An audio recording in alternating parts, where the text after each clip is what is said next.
2025, le village se réveille. La situation est dramatique, il est temps d'agir. Comme vous le savez tous, dans la nuit de vendredi à samedi, une maison emblématique de l'Èche-Cap-Ferret a été engloutie par les flots. Nous savons depuis des années que la plage disparaît, mais maintenant, les habitants sont directement touchés. Espérons que le débat d'urgence de ce jour nous apporte des solutions. Sont présents aujourd'hui, à la table des habitants, Benoît Barterotte, styliste et homme d'affaires, ayant fait fortune dans la couture et l'édition. Cela fait maintenant 40 ans qu'il utilise sa fortune conséquente pour combattre l'érosion. Nous retrouvons également Chantal Carrère-Cuny, vice-présidente de l'association des propriétaires des 44 hectares, qui prend malheureusement aujourd'hui le nom de l'association des propriétaires de 32 hectares. Rappelons que c'est justement sa maison qui a pris l'eau en fin de semaine dernière. À la table des élus, commençons par Michel Saint-Marcelli, encore et toujours maire de la commune, et ce depuis 1995, exactement. Tout d'abord insensible au problème de l'érosion, il est maintenant davantage impliqué dans cette controverse. Il est aujourd'hui accompagné de Sophie Panonacle, députée du bassin d'Arcachon, et dont la vie n'intéresse pas grand monde. On passe logiquement à la table suivante. Voici donc pour terminer la table d'experts, où se trouve Camille André, chargée de mission risques littoraux au GIP Littoral Aquitain, et dont les explications sont toujours d'une clarté plus ou moins évidente, dirons-nous. Regardez-moi cette brochette, je vous l'avais bien dit que ça allait arriver. Ça fait 20 ans que je construis ma digue, et c'est pas pour rien, sans elle, la pointe du cap serait sous l'eau. Maintenant c'est à vous de vous bouger, moi, depuis des années, Votre digue est très bien pour protéger votre propriété avec les petites cabanes que vous avez construites pour jouer les Robinson Crusoe, n'est-ce pas? Mais pour les autres, en fait, je vous rappelle qu'elle crée des remous le long de la plage du Pivot et qu'elle contribue à l'érosion des autres parcelles. Bien sûr, mais moi je fais quelque chose.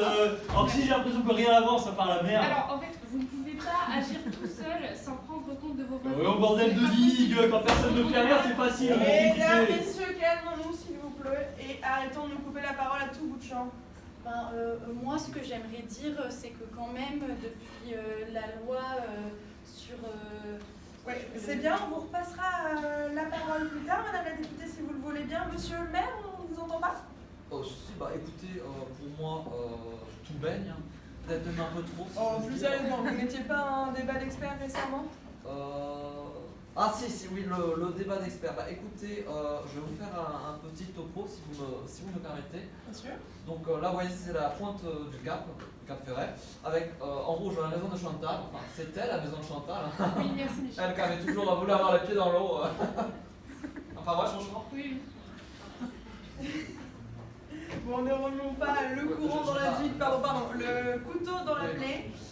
Chantal Carrère-Cuny d'ailleurs, vous n'êtes pas italienne d'origine, mais vous vous considérez un petit peu comme un enfant du pays. Oui. Une réaction chaud? Alors je dois dire que je suis attristée en fait de voir l'absence d'action concrète par les autorités.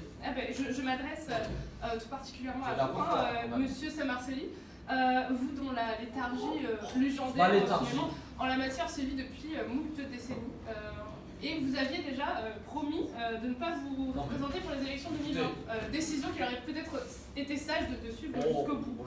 Voilà, quand je vois l'étendue des dégâts aujourd'hui, je me dis que... Écoutez, Chantal, calmez-vous. Plus simple. Là, vous montez sur vos grands chevaux. D'ailleurs, je tiens à dire, vous ne m'avez pas laissé terminer mon petit topo sur la situation au Cap. Parce que vous allez voir, je vais l'expliquer, mais vous parlez de ma léthargie. Mais sachez que, comme vous dites, moi je n'y suis pour rien. Je ne suis point maître des océans, je ne suis point apte à me faire David contre Goliath face au réchauffement climatique. Ce sont des propos qui pourraient faire réfléchir M. Barterotte. Qu'est-ce qu'elle veut, pas d'attaque personnelle. D'ailleurs, sur ces questions plus scientifiques, M. Saint-Marcelli, je pense qu'il serait plus judicieux de laisser la parole à Camille André, expert de l'érosion et des courants marins. Oui, tout à fait. Laissons parler les experts. Merci de me laisser la parole, monsieur Saint-Marcelli. Je me permets d'intervenir pour vous montrer qu'en fait, le phénomène à l'œuvre est tout à fait simple. On voit dans un premier temps le courant le long des côtes du Cap, c'est-à-dire en fait les arrières de jardin des parcelles illégalement occupées de M. Tapi et M. Morcelli. Il nous suffit d'avoir recours à un coefficient d'amortissement calculé à partir des quantités de sable amassées sur la plage du Mingo, auquel on déduit la vitesse des vents marins sur la pointe, afin d'avoir une estimation du recul des particules de dépôt biosourcés constituant la barrière naturelle au risque d'érosion. Je vous épargne ces petits calculs ennuyants, mais qui ne sont que le résultat de petites relations quadratiques très basiques en somme. On voit cependant que la digue de M. Barterotte, qui se place dans la courbe de dépose de sable, crée des turbulences et ne permet pas l'ensablement des plages alentours. Le résultat est donc malheureusement le recul du trait de côte sur les autres parcelles du fait malheureusement de la digue du Barterotte. C'est un fait. Bien, mais merci. Mais en tout cas, c'est beaucoup de chiffres pour peu de solutions. Oui, après on dit que c'est moi qui me la coule douce. Mais regardez-le lui quand je disais que le cap c'était le bronze de fesse de tout. Oh, monsieur Barterotte, qu'est-ce qu'elle me veut la parigo avec sa maison sous-marine? Sachons raison garder, s'il vous plaît. Justement, à propos de maisons englouties, moi ce que j'aimerais dire, c'est que quand même, depuis la loi sur le financement de la recomposition spatiale des territoires littoraux concernés par le recul... Excusez-moi, mais je tiens à dire, monsieur Barterotte, en fait, que vous n'êtes pas seul dans ce débat, et que là, on essaye de trouver une solution ensemble. Donc, excusez-moi de vouloir rétablir un semblant de décence finalement dans ce débat. Et attention à vos railleries en fait, parce que vos cabanes ne sont pas waterproof non plus, ne sont pas à l'abri. Je ne vous écoute même plus, vous n'habitez pas ici. Si je peux me permettre, depuis que vous vous écharpez, le trait de côte a déjà reculé de 10 cm. Seigneur. Merci pour cette précision, Madame André. C'est tout à fait révélatrice de l'urgence qui pèse sur ce débat. Justement, je pense qu'ici, tout le monde attend d'entendre Monsieur le maire sur son plan tout. intitulé, je cite, sauvetage express de la pointe du Cap Ferret. Tout à fait, c'est bien cela. Bah, écoutez, merci. Donc, je vais vous présenter ce plan de sauvetage express qui a été établi par le Conseil d'orientation d'urgence pour limiter l'érosion, le COULE. Alors, ce que je tiens à dire, c'est que c'est un plan provisoire, mais qui a été fait en concertation avec le conseil municipal, des experts du littoral aquitain. Ce conseil a été constitué de moi-même, comme je l'ai dit, de membres du conseil municipal, d'experts de la côte ouest, d'un économiste, parce que la question du financement, et vous allez voir, on ne peut plus primordial dans cette problématique, bien évidemment d'entreprises de travaux publics pour les aspects techniques. Mais voilà. Enfin, je pense qu'il sera peut-être plus adéquat de laisser Madame Camille André parler en détail de ce plan de sauvetage, des aspects techniques. Oui, alors effectivement, nous avons pour l'instant étudié 3 cas, ou plutôt 3 possibles évolutions de la digue du Cap Ferret, comme on le voit sur les schémas. Alors dans un premier temps, un scénario plutôt souhaitable qui serait donc le renforcement de la digue. Le rehaussement, l'apport de sable, l'enrochement. La deuxième option étudiée par le COUL, un scénario un peu plus farfelu si je puis dire, d'une digue ouverte, qui permettrait d'avoir plus de souplesse par le biais d'une écluse. Enfin, dernière hypothèse, une reconstitution de la digue par rapport plus en arrière de la côte qui nous permettrait de minimiser les travaux à entreprendre. Du fait de la forêt de pin déjà André, je me permets de vous interrompre. Je vois que nous avons une réaction en première langue, monsieur. Oui, moi je me présente. Je suis Philippe Moto, habitant des Cap Ferret, et je découvre, monsieur le maire, on n'a pas l'occasion de vous voir si souvent sur le territoire. Bon, je découvre pour la première fois ce plan de sauvetage express de la pointe du Cap Ferret, comme vous l'avez appelé, le plan de sauvetage. Ça fait 30 ans qu'on posait des problèmes, mais c'est l'urgence. Alors pour ma part, je n'habite pas sur la pointe, donc l'urgence, c'est pas trop le problème, si vous voulez, pour moi. La question quand même que je me pose avec ces 4 scénarios que je vous présentais, ces schémas-là, combien ça va coûter? Surtout, qui va payer? Monsieur le maire, une réaction? Oui, bah écoutez, je comprends votre position d'habitant et votre question sur le financement est tout à fait légitime. Alors, des chiffres, monsieur. Je ne vais pas faire de langue de bois. Ce plan, il y aura le financer, ça c'est évident. Mais étant donné l'urgence, la question ne devrait même pas susciter de débat. Alors, ce que je peux dire, c'est ce que je soulignais tout à l'heure, il y a avec nous au COUL un économiste qui a travaillé à cette question du financement. Et ce qui a été établi pour l'instant, c'est que le projet de sauvetage se fera au travers de financements que je dirais non publics en fait. Ce seront des financements de type qui émaneront de sources privées, si j'ose dire, des habitants concernés dans le périmètre sinistré. Nous allons payer. Nous allons payer, nous, directement.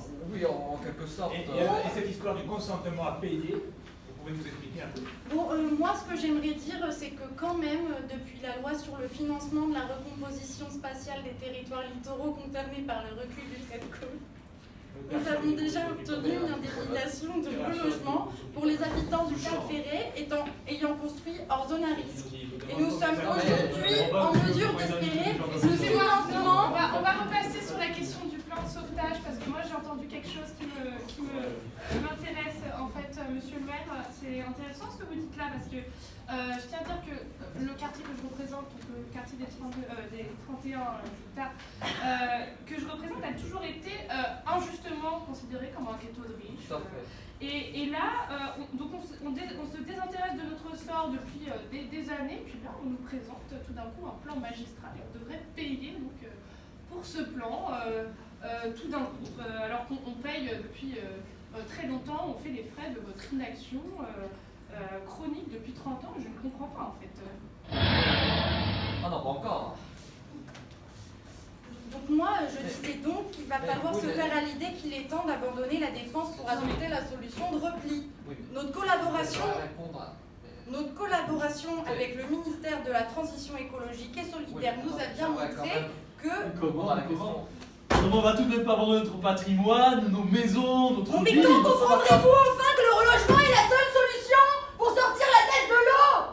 Combien de maisons devront-elles encore partir à la dérive? Merde! Complètement taré, celle-là. Reprendre ce débat dans le calme, si vous le voulez bien.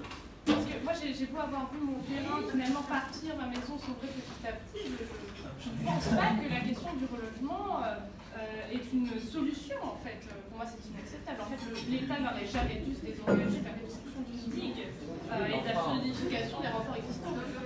Oui, mais en même temps, si chacun avait sa part aujourd'hui, comme moi, si on avait pu s'entendre, nous ne serions pas là aujourd'hui. Si la France est encore là, c'est grâce à moi, à mon argent. Alors, si je peux me permettre, monsieur Bartherotte, tout le monde n'a pas vos moyens. Alors, comme je le disais, vous avez quand même grandement contribué à accélérer l'érosion des autres parcelles. C'est la pente contre le reste. Nous avons une autre intervention demandée dans le public. Oui, merci. Bonjour. En effet, je souhaite réagir au propos de monsieur Benoît Bartherotte.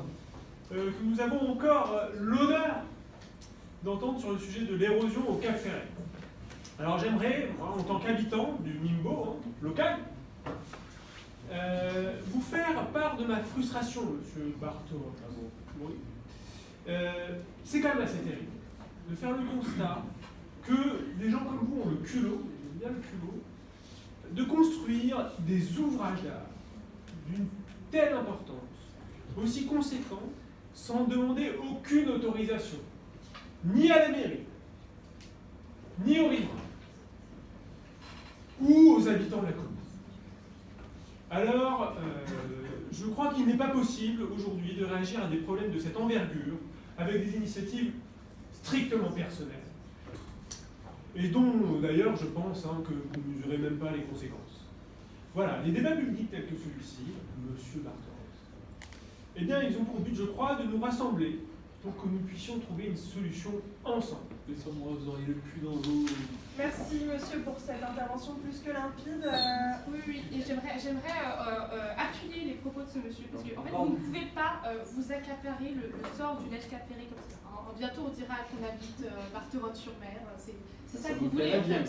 Ah bah non, ce n'est pas possible, en fait, monsieur. Non, on ne fait pas les choses comme ça. Monsieur le maire, on vous entend toujours parler? Oui, si, merci monsieur pour cette intervention très intéressante. J'aimerais appuyer ce que vous dites sur la digue de monsieur Bartherotte, parce qu'il est vrai que le comité d'urgence dont je parlais tout à l'heure a reconnu l'intérêt de la digue pour lutter contre l'érosion, mais ce que je tiens à dire, c'est que ce qui a quand même été établi, c'est que son bilan est effectivement plus mitigé quand il s'agit de la préservation du Nimbo plus au nord. Mais qui est... Pardon, je perds mes mots, mais ce que je voulais dire, oui, c'est que le coût que nous avons établi, ce qui serait le plus adéquat à faire dans un futur proche, ce serait d'intégrer cette digue au plan de sauvetage prévue pour la pointe du Cap. Et nous prévoyons d'ailleurs de mener des travaux pour renforcer cette digue et modifier son tracé afin qu'elle n'entache plus le réensablement du Mimo. Quoi? Et son entretien sera désormais pris en charge par C'est maintenant que vous me l'apprenez. Écoutez, monsieur, j'ose croire qu'il va savoir des choses que l'État Non, doit oui, pas non, approprier sous mais- prétexte de préserver la population. Non mais...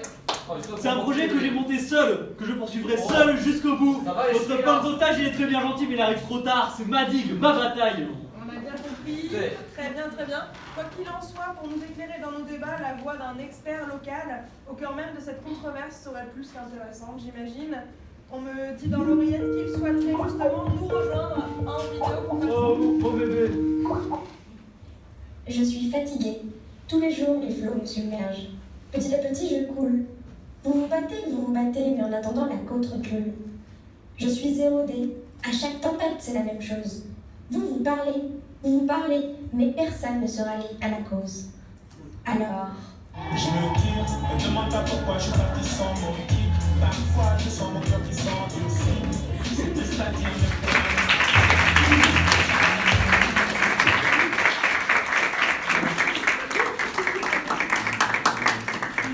Ah, le retour de la députée, quand même.